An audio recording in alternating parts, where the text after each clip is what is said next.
Hello everyone. Okay, I said that I was going to make a steam blocking video of my preferred method of steam blocking.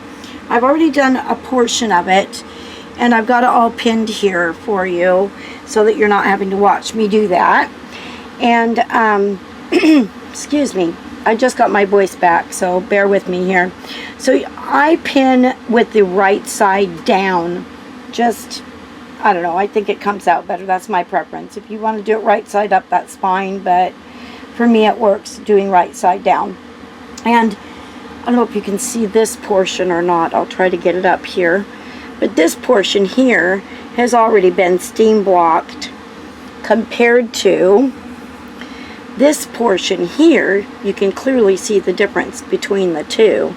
I'll try to get them both up here in the camera view at the same time. I don't know if it's going to work very well. We'll try.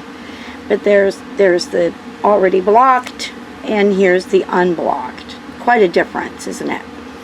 Okay, so first of all, you're going to pin your piece out, and if you're doing the Feel Pretty scarf, the pattern directions by the designer instructs you to block lightly. So what I've done is I've given it pretty good width here, and without destroying the 3D effect. And I'm not doing anything to the length. I'm not blocking the length, just the width, okay? So here we've got our pins in, and there's two ways you can do it. You can use a spray bottle with water. This says vinegar and water, but it's just water in here. You can use a spray bottle and spritz it like this. Oops, helps if we open it, doesn't it? But that is not really my it's not spraying. Streaming. Okay, well anyway, you can spritz it if you want. That's not my preferred method. My preferred method is to take my iron and just lightly let it steam over. Don't put it down on it. See that I've got a good, well, probably 2.5, 3 inches on here, and I just let it steam. Get it nice and steamy.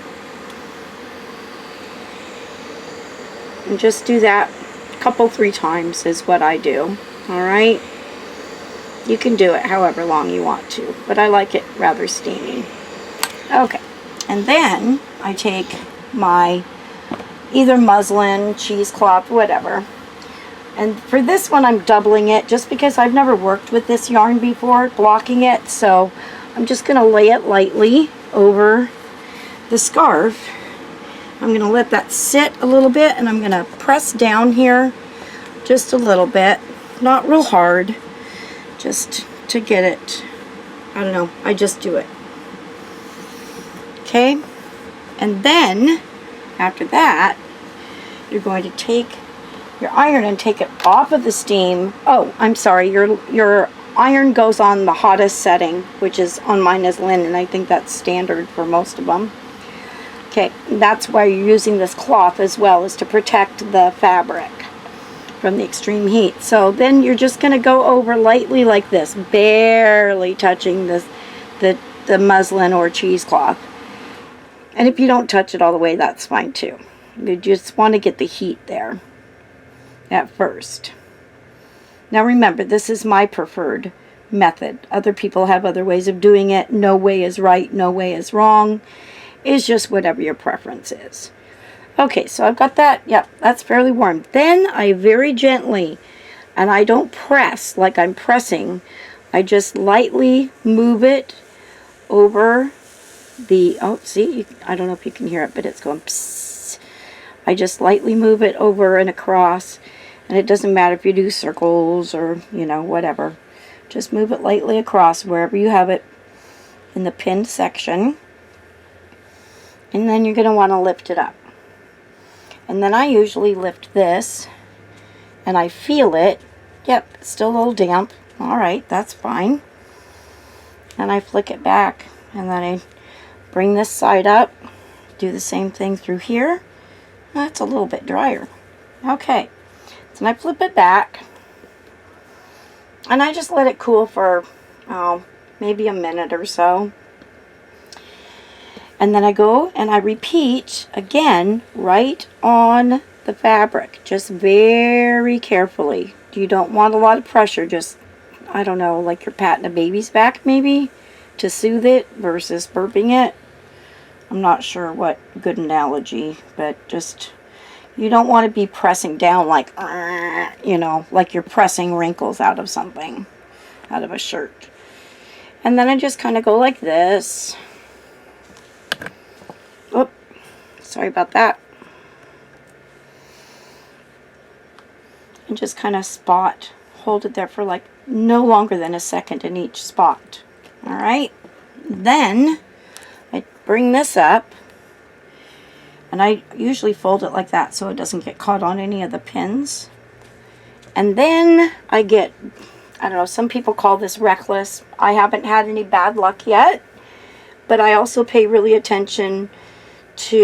attention to what my fiber content is. And this is superwash merino, so I don't want to felt it, but I feel it and I get an idea of how much I think it's going to tolerate. And then I do take it and just lightly, I mean very lightly, just press it right down on the, place it, that's the word I want, place it right down, just half a second, not even half a second. I mean, it's just, you know, tap, tap, tap with the iron. Uh-oh, uh-oh, ah. Okay, sorry, arm in the way.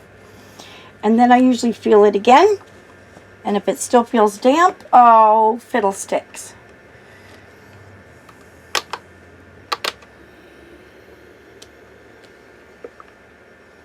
Okay, it's still warm enough. I feel it, and if there's any damp spaces or spots left, I just go back over them. But don't set it, just, you know, tap like this. And if you're not adventurous, like I am, or reckless, as some people may call it, and that's fine, they've got that opinion. I haven't, like I said, had any catastrophes yet. Operative word is yet, of course. You can just let your piece sit for about 5 minutes or so before you remove it and move to the next section to pin it out. I'm going to feel this again. Yeah, it's still a little bit. And if you want to, after you've done that, you can take your cheesecloth or muslin again and put it over. And then you can do that with with what I just did if you want to protect it, just if you're scared or whatever, and that's fine. And that way you can tap, tap, tap still. And then when that's dry, I usually let it sit for another couple, 3 minutes so that it cools. And sometimes I go like this too, just because I like it pretty dry before I monkey with it at all, because I'm impatient and I don't want to have to reblock again. But you can just go over like that again with the single ply, and always make sure your iron is moving. As you saw, their instructor was naughty and didn't move her iron quite quick enough, but it's got the protection, so it'll be all right. And then you can lift it up again, touch it. Yep, we're dry, so I'll let it sit there 2 or 3 minutes. I'll unpin it. I'll see if it bounces back in at all, and if it does, I'll repin it and reblock it. Sometimes you have to do that, but that's it. That's my preferred method of blocking. Any questions, feel free to leave a comment. Oh, once I get them set up again. And or you can send me a PM at on Ravelry, and my username there is Linster Crafts. That's LINNSTERCRAFTS. All right, hope you enjoyed this. Thanks for viewing. Bye-bye. Happy knitting.